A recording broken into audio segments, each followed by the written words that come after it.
pleased to welcome you in this new interview of 30 Minutes With, a series of interviews with African academics, artists, policymakers, and to discuss current African issues. We are in Accra, Ghana, and we are going to start a series of interviews with African designers, activists, and to start with, we have someone that is no longer to be introduced in the Ghanaian intellectual, if I may say, scene.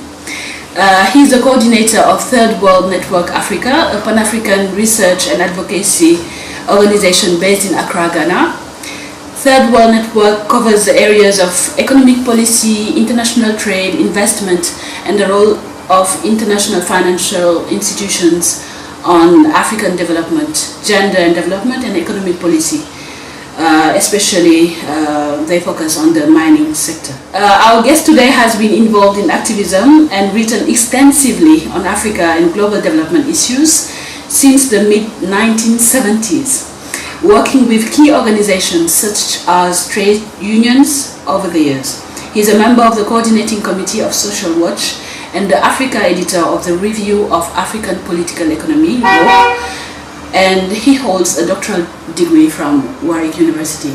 So I am pleased to introduce Dr. Yaw Graham. Welcome, Dr. Graham. Good morning. And thank you for having us today in your office of Third World Network. We are very pleased that you were able to accept our invite to have this interview. So it's good to see you. Yeah, good to see you after so many. So we met in Senegal at IDEP when I was working there. And Dr. Graham delivered several trainings and did monthly development seminars on the Africa Mining Vision, actually. Yes. So today we are here to discuss Ghana's development challenges, and I think we will more extensively talk about Africa's development challenges. And to start with, could you please tell us more about yourself, your background, the circumstances in which you created Third World Network, you co-founded it? Third World Network Africa was founded in 1994. Maybe it came into existence in 1994, but the discussions about this started slightly earlier. Initiative was primarily driven by a gentleman called Charles Abu Ghraib, who had some experience of the NGO scene in Ghana and internationally. Who also had contact with Third World Network globally.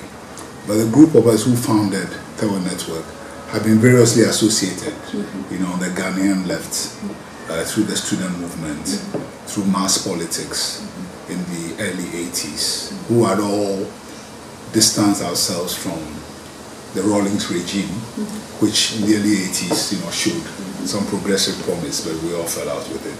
But we remain interested in how we could continue to work, around the things that we were committed to.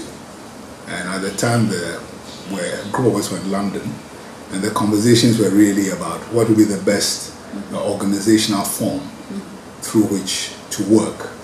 And as the political situation liberalized in the early 80s, the idea of policy research and advocacy organization looked like an interesting kind of vehicle.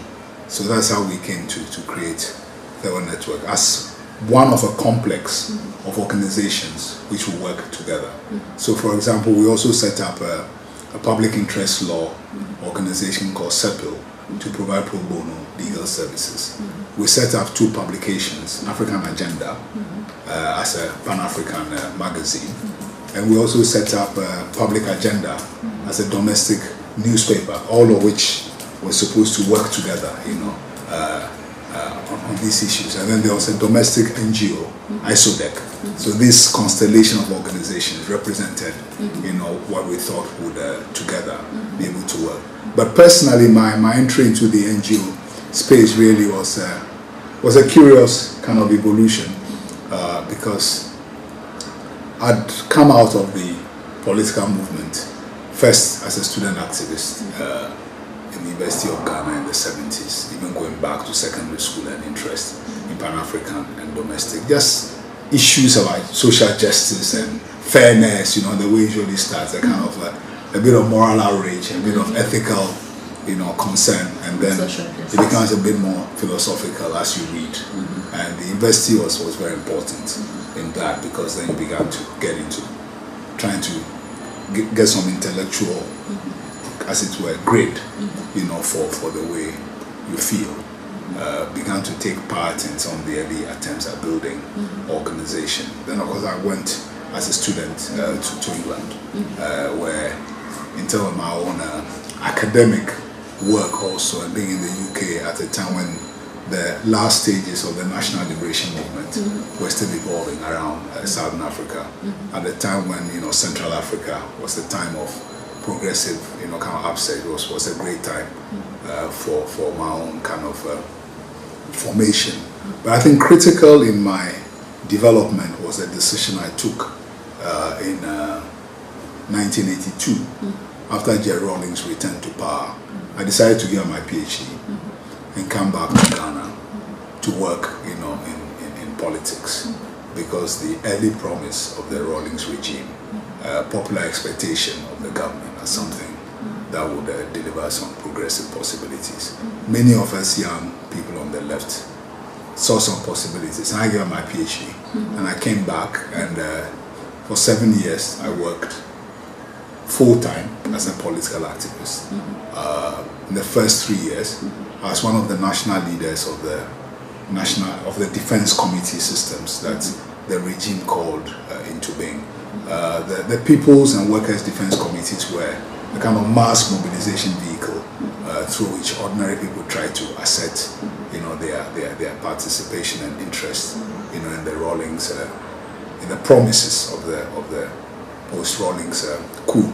I mean, they were among some of the organizations that were quickly suppressed, as the contradictions between the mass line, and the orientation of the regime, particularly when it went to structural adjustments, became very strong. And I spent a lot of my time actually working with workers in Tema, which is the main industrial city outside Accra. And I was also one of the leaders of the New Democratic Movement, which was one of the several left-wing organizations that supported the PNDC regime in that period. From when we broke with Rawlings at the end of 1984, we continued to work, with the student movement and also with the unions on precisely the same issues, which have been the basis for their support for Rawlings. But those same issues actually became points of conflict. We used to joke in those days, what amounts to deviation is defined by power. So that if you continue to follow on the old line, when the leadership has changed course, it is not you who has deviated. It is not the leadership who has deviated, but you, the weak person who still went in a straight line, who has deviated. So when the regime deviated, we were accused of deviation, and put in prison and so on. But you were in prison. Yes. So in the wake of that, I went back to England to finish my PhD. So it was in England that these conversations about how to continue to work politically led to a group of us, who have been associated in that period, deciding to form the Third World Network, as a vehicle. So the Third World Network, in that sense, is not a classic NGO that you find in many African countries, where it's a kind of third employment sector, okay? Because those who founded it actually could be doing other things. In fact, one of the founders became a very senior person, in the African Development Bank. One of the founders, it's currently the president of Kodeshra, and also one of the founders he got a first class in law, could have gone back to teach in the law faculty, but we all opted, to set this thing up as a kind of vehicle for our political work. So it was very explicitly seen as a chance to exploit the liberalized political space, not simply as something for employment. And since then you have been with Third World Network. Yes. And you have created the Africa Trade Network and the African Initiative on Mining, Environment and Society. Can you please elaborate and tell us more about how you created? I mean, we set up Third World Network, in a sense, again, consistent with the analysis of the founders. I mean, we were clear that even though we were setting up in Ghana, the key challenges facing Africa's countries and Africa's people were common. And the global regime, okay, the nature of imperialism, the nature of global power, the nature of global governance was a very key part, of the challenges that the continent faced. And therefore it was important to have an organization which had a Pan-African remit. Because you had a situation where, I mean, Africa was and remains the only continent where in international meetings you find a special paragraph, referring to Africa's special situation. And our leaders are always very keen to this, to claim their victim status, as a kind of strengthening, the begging bowl. I'm sure you know the film Gelwa, in which Gelwa, where the guy says always reaching out and collecting and so on. But citizens' voices were very weak in those spaces, and also there was not enough of an aggregation of citizens' voices around these things. And the issues that people were experiencing at national level had many common elements, but not enough sharing.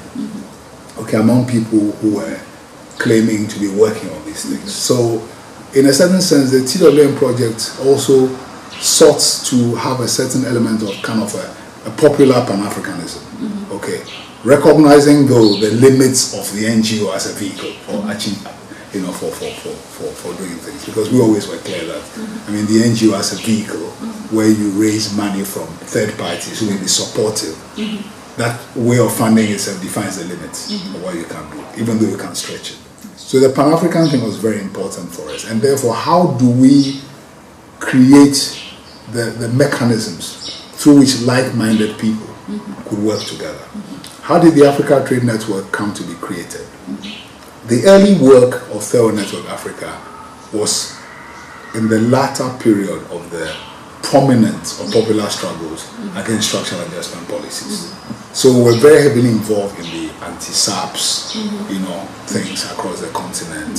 There's the global things about SAPS and so on. But as SAPS began to be transformed into more institutionalized policy, I mean, the creation of the WTO represented, in 1995, represented a very definite institutionalization of neoliberalism, in a global treaty. And where many of the issues of structural adjustment, which have been treated as kind of bilateral relations between countries and the IMF and World Bank, were actually now international treaty obligations. And we felt it was important to retain that Pan-African, kind of focus on this common problem. And so the Africa Trade Network represented an attempt to get like-minded people to see that the struggles around SAPS had shifted in substance to a different terrain, but had changed form, and we needed to continue to engage on that. So that's how the ATN came about. I mean, AIMS similarly, because unlike many activists working on extractive issues who come at it from the perspective of corruption around revenue management or environmental impact, all of which are important, we came to our thing about extractives actually through analysis of global capital flows, the whole thing about globalization, in Africa. So trade was one pole of the globalization framework, but also capital flows.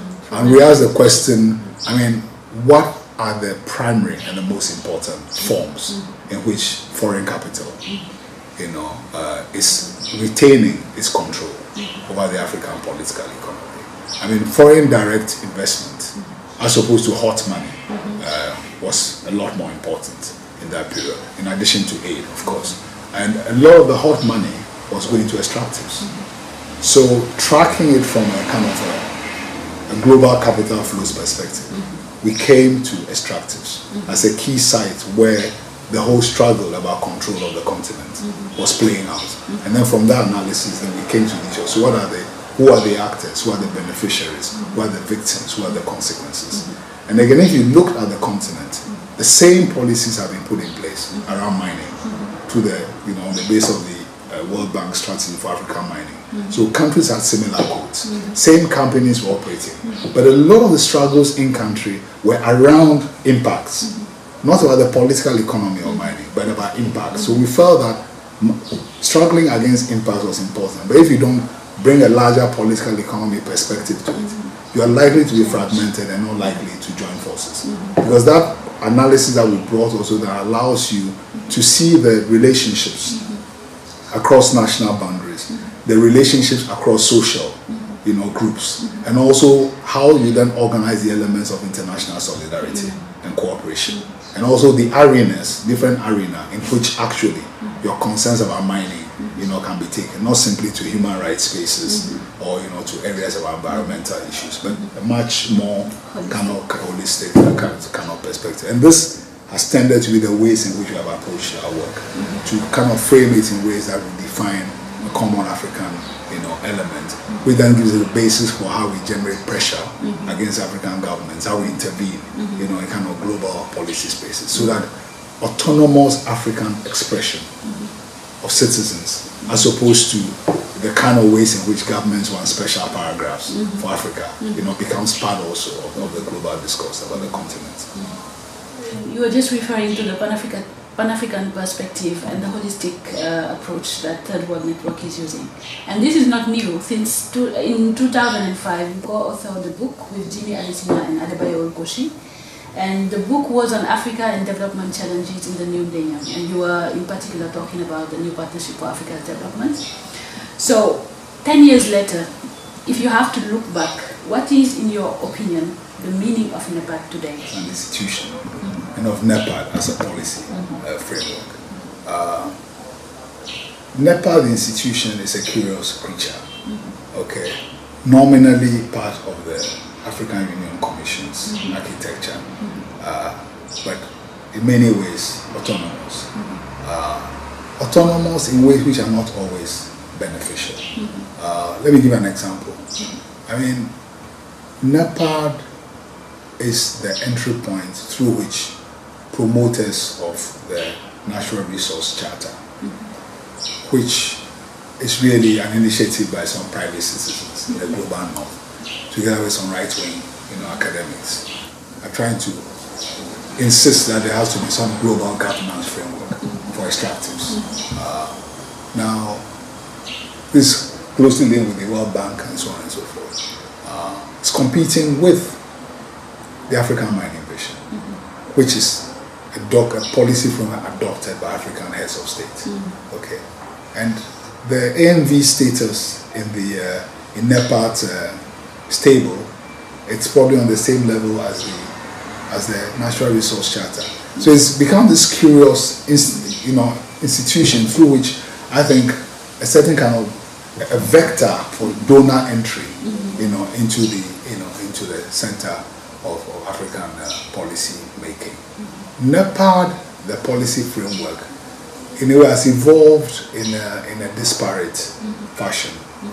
Our critique of NEPAD at the time was that a project of continental kind of unity on a development vision could not be anchored in expectations of aid, funding, and foreign investment, and the terms of which would simply be an institutionalization of some of the things we complain about around structural adjustment.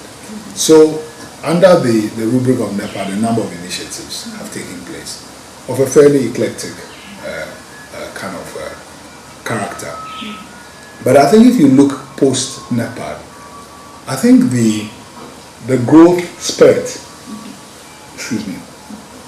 that the continent experienced, the 10-year growth period from the early noughties to maybe about 2015, even if you include the period of the crash, 2009, basically has been claimed by the protagonist of NEPAD, but it has also, that growth has also raised questions about the model, because the growth has seen intensified inequality. The growth has been driven largely by extractives, which has increased the continent's dependence on commodities, and also highlighted really the limits of that model.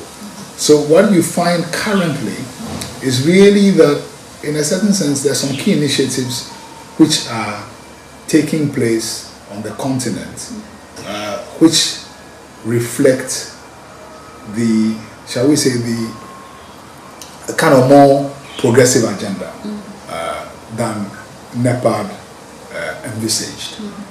The recognition, for example, that this continent and economies will not go anywhere without structural transformation and industrialization. That we should do something about creating jobs. That we should do something about, dealing with inequality, and how all these have led to various kind of policy frameworks at the continental and regional levels.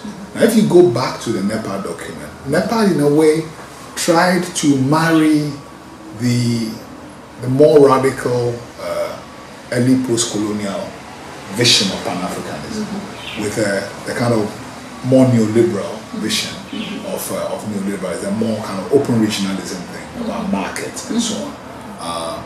Currently, I would say that the expectation of a stronger role for the state has come back in a way that at the time NEPAD was formulated, was not the case.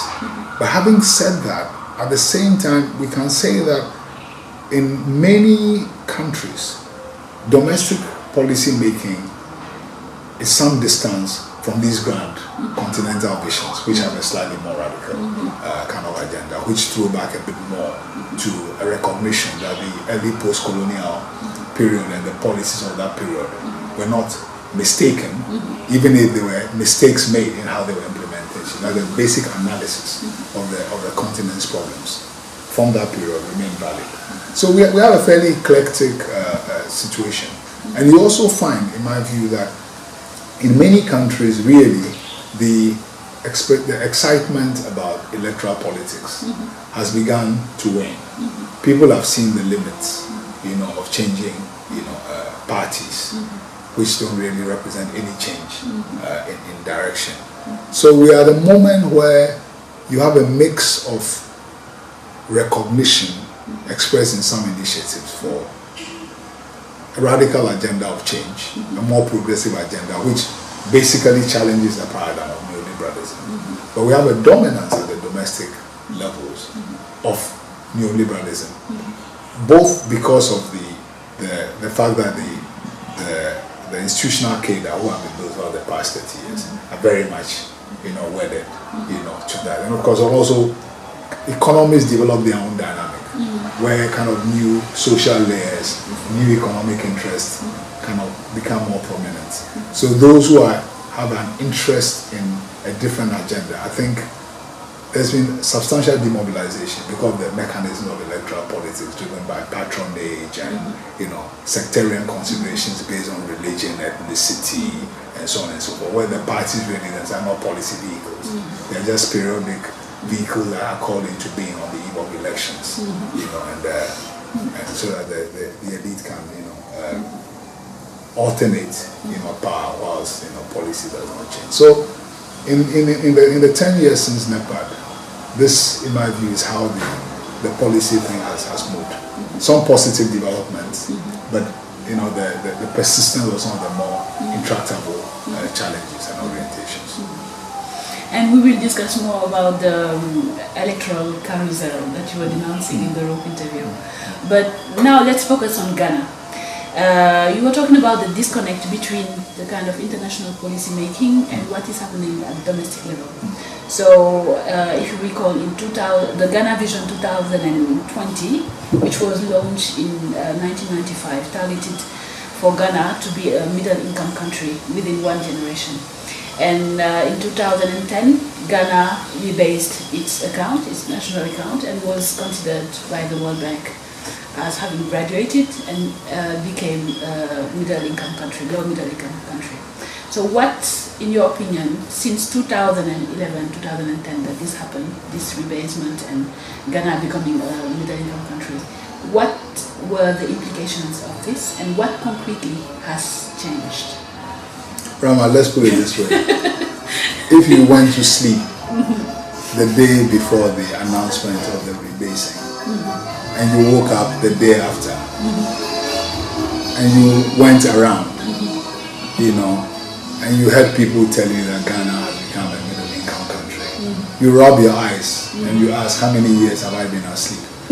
Because nothing, as you know, statistically, things changed, but in substance, not the whole lot changed. But some things changed in terms of the ways in which, you know, the elite began to see the country, see themselves, evaluate their achievements, and also begin to make certain kind of policy choices. Because the middle income, lower middle income status had consequences in terms of what kinds of international aid or capital you can get. I mean, certain sources of aid began to dry up. But I don't think that really, consistent with the complete absence, in my view, of any strategic vision for this country, there's any thinking through about what this transition would mean in terms of, you know, resourcing, development, and so on and so forth. For a country which, for the preceding 20 years, had been very heavily dependent, you know, on aid. Of course, the rebasing also and the attainment of middle income status was aided by the discovery of oil. So per capita income went up. And if you were around from the discovery of oil, the excitement about what oil meant, you know, kind of really exaggerated, you know, proclamations were made. I think President Kufuor, who was in office at the time, you know, used a mixed metaphor, you know, that Ghana will become an African, you know, lion which will fly, you know, and so, and there's a lot of that exaggerated expectation. Now, if you look at what has happened to the economy since, the oil income has allowed the government to be less dependent on donor money.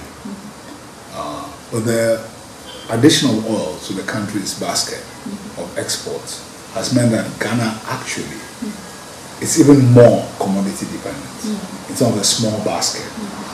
Oil and gold, okay, and cocoa represent about almost 80% of the country's exports. So all you need is a little fluctuation, you know, in the prices of these commodities. If you look at what happened recently with the drop in the oil price and also with gold, the consequences have been quite far-reaching in terms of, you know, the public revenues, in terms of the country's ability to support its kind of heavy consumption of imports. A country which is very largely de-industrialized, agrarian sector where productivity has been stagnant, you know, for a very long time. So we have about 40% plus of the population in the agricultural sector, but they produce less than 20% of the GDP, okay, which is not an unusual pattern, of course, on the continent. So the middle income status really doesn't tell you very much about the substance, you know, of the economy. I mean, a study that was done in 2013 or 2014 points to 2013, I think, the latest Ghana Living Standard Survey. Inequalities worsening, okay, and the hard core of poverty, you know, remains kind of very strong, and the economy is not creating jobs. So the middle income thing has not affected, you know, the character of the economy, and the policy choices being made actually not addressing this problem at all. If anything, the modalities of raising money, the country has issued a lot of bonds, you know, over the years at pretty high, you know, interest rates. There are big questions about how these monies have been used, you know, the rebuilding of public debt and what it represents in terms of contribution to national development. So many issues. And to be cautious with this narrative. And connected to what you just said, you declared in a Rope interview recently that the management of the economy has been the Achilles heel of Ghana, despite the electoral carousel of the political elite. I was going to provocatively ask, is it, if this wasn't a rather doom and gloom assessment of your own? What is very clear is that, you know, I mean, you're not very... Other Africans love Ghana. You know, you're talking to friends from Senegal, DRC, from Uganda, and you start complaining, say, hey, stop. Ghana is wonderful. And say, I live there. I say, yeah, you live there, but you don't know, you know. Now, I mean, what has struck me from those conversations is that, okay, on a comparative basis, there are some things in Ghana which are positive and are worth working to make sure they are preserved and improved. Okay, but I also think that because of basically the fact that across the continent, you'll be hard put to point to one government, you know, that you can say makes you happy. In that situation, people have lowered their standards, you know. So what really we should treat as the floor of our expectations has become the ceiling of our expectations. But it's important not to allow yourself to be overwhelmed by it. In a way, it's a way of internalizing, you know, the negativity. You're internalizing. Say, okay, if it's well, maybe, you know, let's take the fact that Ghana has, you know, elections without too much violence, you know, are so great that we should be happy about it. That is true. But let's return to the question about the economy. I mean, Ghana has had steady growth since the mid-80s. Now, that is important because one of the things about Ghana in the late 70s was that Ghana had one of the fastest declining economies in the world. Within a decade, the economy has shrunk by 25% as a result of mismanagement, as a result of, you know, kind of a commodity price questions and so on and so forth. So when the economy started growing, it was an important shift away from a negative. But the structural issues that face this economy, in terms of its, say, integrated character, its ability to create jobs and sustainable livelihoods, haven't changed kind of fundamentally. And Ghana became a model in the 80s, late 80s, basically for restoration of colonial type economies. So the growth has been powered by the rebuilding of the old export sectors. I mean, Ghana talks, the governments talk constantly about how Ghana, you know, is planning to, you know, hit 1 million tons, you know, in cocoa production and remain there. So I'm asking, but, you know, we're importing 200 million cedis of $200 million of poultry, okay? And we are aspiring to produce 1 million tons of so even so there's a commodity dependence trap in the minds of the elite. Okay, I mean, you take oil. Ghana's oil is not Saudi Arabia quantity, to put it, you know, it's the same quantity as Cameroon. And yet when you talk to many Africans, they think Ghana's oil is fantastic, and many of them don't know that Cameroon is an oil producer. It's all part of the Ghanaian, the exaggeration, you know, of the Ghanaian model.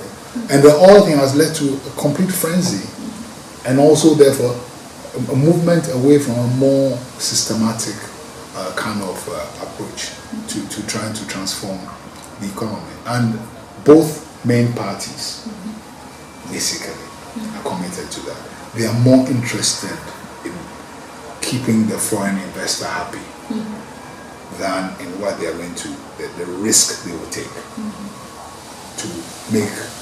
to move this economy away from commodity dependence, to try and to build more seriously around regional integration, so that we are solving the problems together. So this is basically what I meant. It is not doom and gloom, but that's the reality from which you have to start. That if you took either the NDC, which is now in power, or the NPP, which is in opposition, and which could come back to power, with the next election, fundamentally over the past 20 plus years, when they've alternated, they've not been very, very, very different. Recently we took the government on in respect of a new contract they gave to one of the big mining companies, Goldfields. They gave them some new tax concessions. Those terms are completely legal, but they defend it because we need to, keep the mines working and so on. I mean, these are not renewable resources. If you go through illegality to keep a company going, then you might as well make it a free-for-all. There's a big discussion now about the privatization of the Electricity Corporation of Ghana. The president was in the media recently making some vast pronouncements about the need to take risk and, basically set out some strong men to attack those of us who are critical of the decision.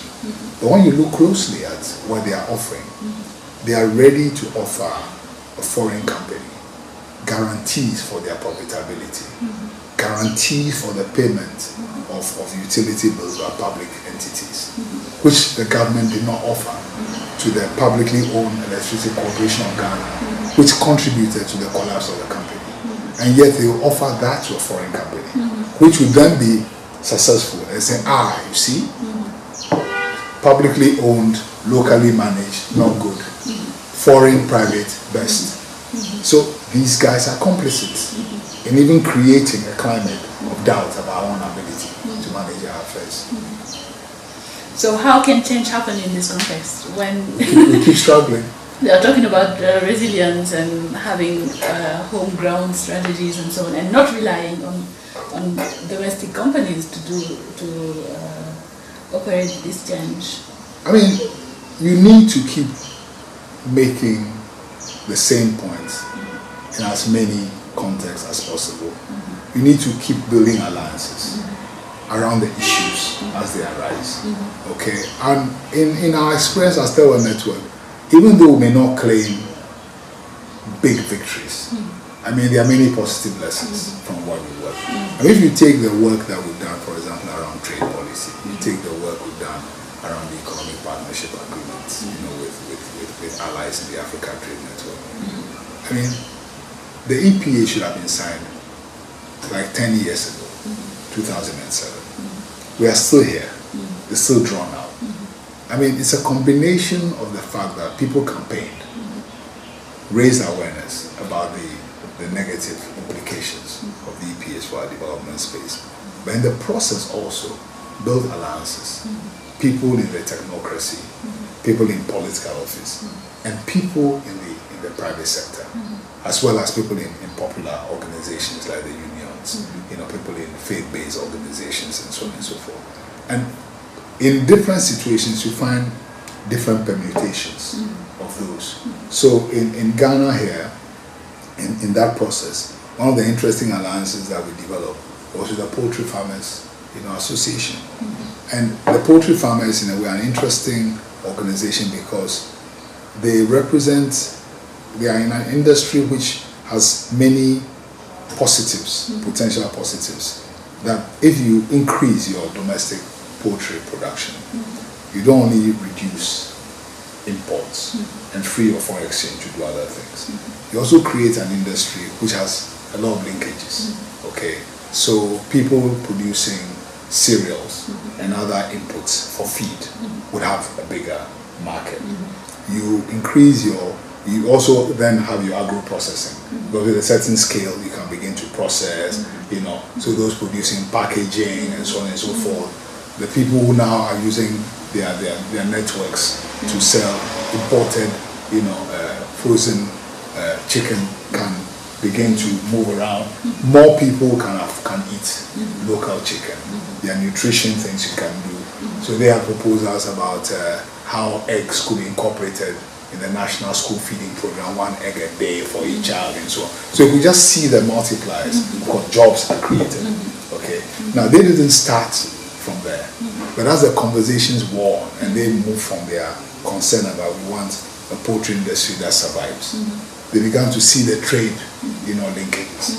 People in the Association of Ghana Industry who are used to sitting quietly in the corner with the government and saying, please, we beg, can you help us? This began to see that they too could begin to kind of raise their voices, in policy and so on. And all those things contribute in different ways to transforming the culture of citizenship. Because one of the reasons why things are not happening is that it's not that people can't see. It's not that people are not unhappy about the way things are going.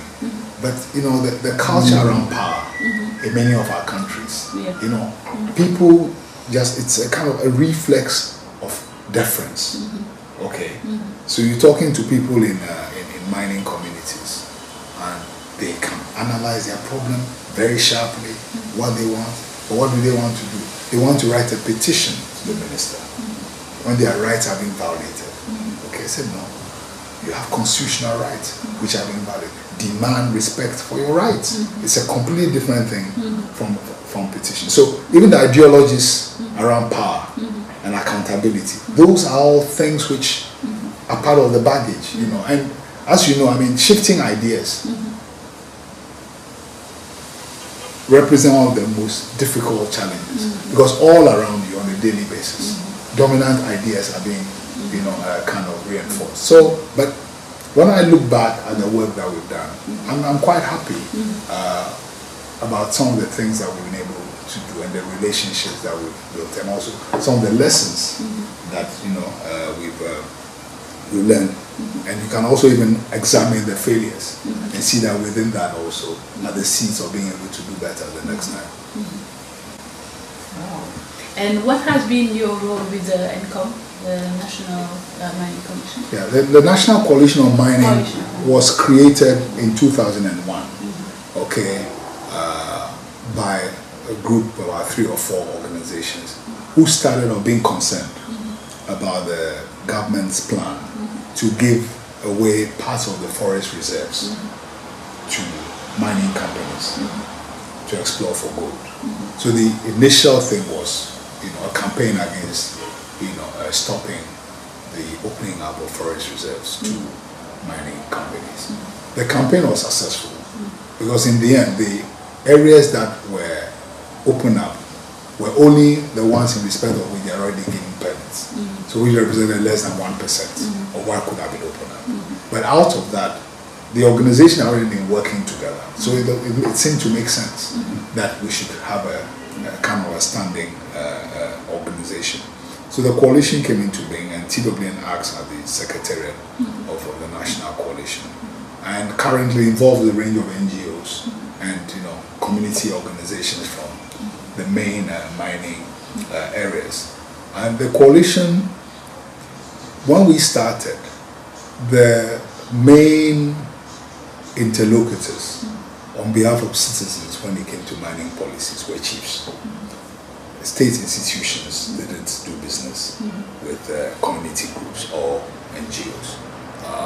But in the period since, not only has the coalition itself become a recognized and visible voice, in debates and struggles around mining, but also the individual organizations also have gained, a foothold. And I can say quite confidently that the National Coalition of Mining has been central to changing the discourse on mining and the perception of mining. Because when we started working on mining, it was easy for the government to claim that anybody who was critical of policy was trying to drive away foreign investment. But the discussion now is on a completely different footing, and some of the changes that the government implemented in about 2010, 2011 in terms of taxation and so on came out of the pressures that the coalition and its members have been generating. And in almost all the mining areas now, the companies take more seriously, you know, the demands of local communities. It doesn't mean there are no problems. There's still many problems, but the way the relationships, you know, actually there's a confidence, you know, about making demands, you know, which it's real. I mean, there's a film that was made last year, which you can find on the TWN Africa website, which eloquently tells you how the people see what difference the coalition has made, you know, in their lives. Maybe to end on a positive note, what do you think of the recent decision of Ghana to facilitate the entry requirements for African Union citizens? No, I think it's a positive, you know, development. It's a positive development, which hopefully can be built on. Of course, in ECOWAS we move around, you know, freely. We know just how useful that is, but that problem remains a very big one. And if the Ghana government can follow up its decision with becoming a champion for that change, you know, it will be quite positive. Because I mean, this is a country where one of the many legacies of Nkrumah, you know, is around this African, you know, identity. So that even the most right-wing Ghanaian government starts off wanting to deny that, but ends up as it goes around discovering that actually part of the reason why they have credibility and status on the continent is because of the traditions of Ghanaian foreign policy and its Pan-African component. And so I think it's an important initiative, and if the Ghana government can become a champion of that, you know, in other areas, and also on the back of that began to see Pan-Africanism, regional integration as a pillar of the country's development strategy. Okay, not simply as something offered to individual citizens moving across, but that, you know, our countries cannot individually develop. There are many things that if we coordinate, will all be the much better for it.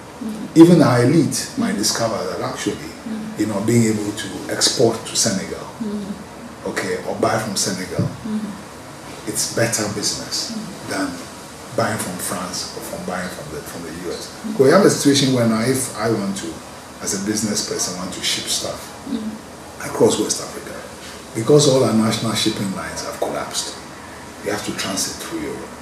Really? Yes, yeah, because if the ship is going from here to if you come to pick the load and you don't have space to take it to, let's say, to Lagos, you have to take it to Holland and find a ship which is going to come to Nigeria. You know, so the disintegration takes many forms.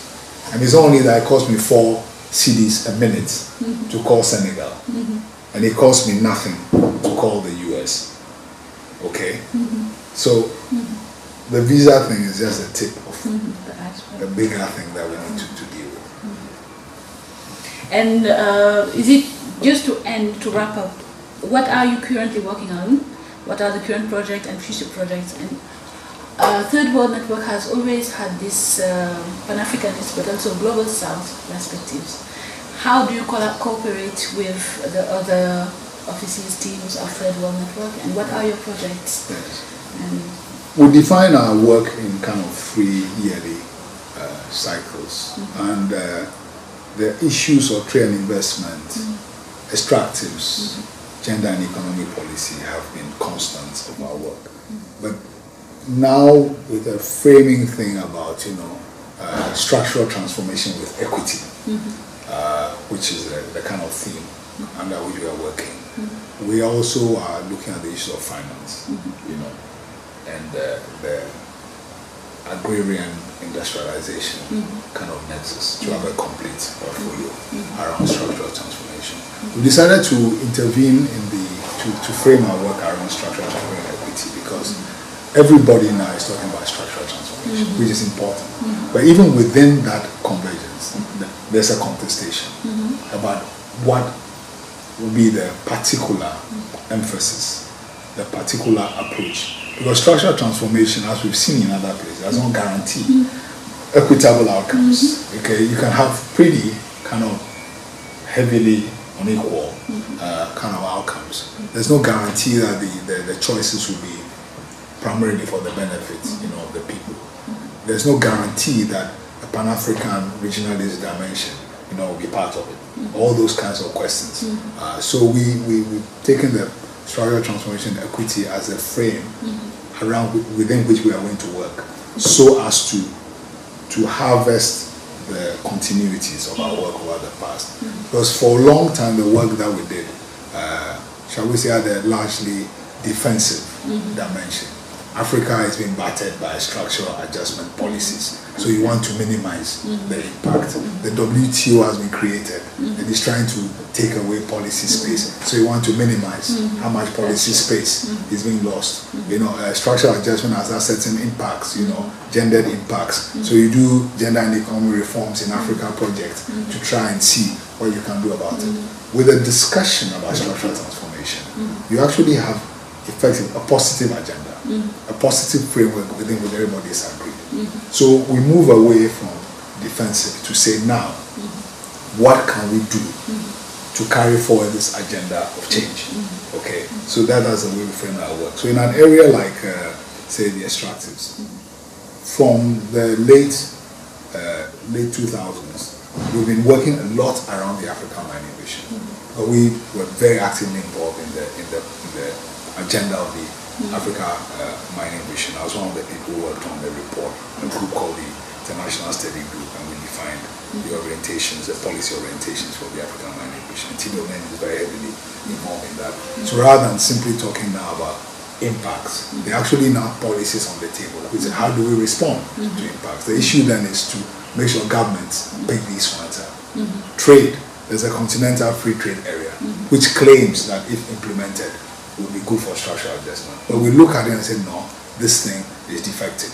So it's good we are discussing a continental approach to trade in a global context, but some things need to be in place. So those are the kinds of, trying to work within the positive agenda and also bring in the other elements which are important for the structural transformation thing. And of course, the question of constituencies. Who has an interest in a certain kind of structural transformation? Which classes, gender issues, impacts, and so on. We're trying to. It's in a certain sense, for more than 20 years, there's a certain pushing back. But now the agreement that we need to move away from commodity dependence represents an escape for the paradigm created by neoliberalism historically. But that agreement at the level of vision is nowhere near yet becoming policy. But to be able to work on it in that way represents an important shift that we are quite happy to grapple with. And just a final question, at the personal level, how difficult or how easy is it to still be that firm or tough activist after so many years? Do you sometimes face situations in which you reflect about your own background, and are there things you would have changed? I mean, there's no one who doesn't have regrets, who doesn't have doubts. Not too long ago, I was watching the evening news on Ghana TV, with my son who is now 20, and something came up, and I kind of expressed some exasperation. So he asked me that, Degree, all my friends call me Degree. Said, yeah, from Daniel Graham. Okay. So when I boarding school, became D. Gray. Okay. Degree, don't you feel at times that you wasted your life? So I said, why do you say that? I said, well, all these things I've been fighting, same things are still happening, and so on. So we had a very interesting conversation, about change, how change happens, how do you evaluate it, how do you take failure, and so on and so forth. But it was something that focused my mind, because he lives in an environment where both parents are going on all the time about the need for things to be better, and this and that, and yet he sits back and poses this question, and it's a question I ask all the time. I mean, I could have come back to be teaching law in the law faculty, and maybe by now I'll be a law professor. I could have become a full-time lawyer, probably be running a big corporate practice with a lot of money, in my pocket. But that would be too strange. Why not a politician? And also I could have stayed in politics, because this ruling NDC basically has been created, you know, on the backs of all the hundreds of thousands of workers that we mobilized in the 80s who had great expectations, you know, of Jerry Rawlings, who've been betrayed. Okay, I mean, there are many good friends, old friends of mine who are still in the party, you know, who are, you know, we chat, but we've diverged, you know, and so, but for me, the thing about this work is that as I go around, I get a lot of reinforcement. Whether it's somebody who stops me in a shop and says, oh, you know, Dr. Graham, I was watching this program on TV, you know, and I really liked, you know, what you said. You see, because these are the things that somebody else will say. On one hand, I wish people like him were more active. But on the other hand, it makes me believe that actually there's a resonance, that this thing connects with very large constituency. And periodically you get eruptions of people saying exactly the same things. Periodically you get some breakthrough. Okay, like when in 2008 I was invited to give the keynote speech at the ministerial meeting, mining ministers meeting, which adopted the Africa Mining Vision. I was asking myself, this can't be real, because a few years ago we're being condemned, you know, as subversives. But here I am, people want to hear what we have to say, you know, and there I was involved in drafting the resolution, you know, and putting in things about the connection between trade and this and that. You know, you get those breakthroughs. Now, we haven't quite moved to policy, but the fact that those things are there means that there's a certain kind of breakthrough. It's a tough business, you know, but look, Rama, the thing is that all of us, unless you are depressed, okay, we are kind of spontaneous optimists, because each morning we get out of bed believing that we can do something before the sun goes down. So we keep trying. And on this word of optimism, and we would like to thank you. I would like to thank you for accepting to have this interview and having us in your office. We really appreciate it. You are such an inspiration, and it's a pleasure meeting you again. And thank you for your time, for your availability, and we hope to be staying in touch with you. Thank you. Yeah, good luck. Thank you.